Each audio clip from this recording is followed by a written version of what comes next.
What's up, everyone? Welcome to Program Your Remote. Today I'm going to show you how to clear the maintenance required light on a Toyota Sienna, and this will also reset your oil life. So this is going to be on a 2020 Sienna here, but it will be the same on several different years. And it's only going to apply to Siennas that have push-button start ignitions. So we're in the vehicle with the key, and the first thing we need to do is turn the ignition to the on position.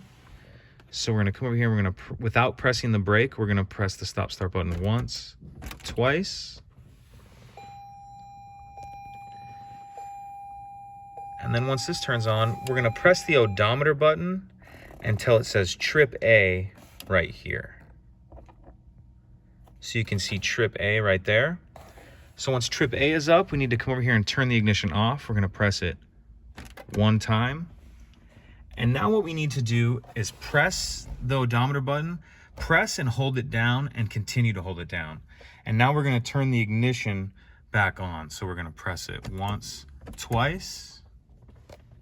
And now you're going to see there it says resetting maintenance data, and you see it counting down at the bottom. So once it flashes zeros like that, your oil life has been reset and the maintenance required will be cleared as well. So pretty simple. If you have any questions, please let me know. If you could take a second to like and subscribe, it helps us out and I'd appreciate it. Thank you.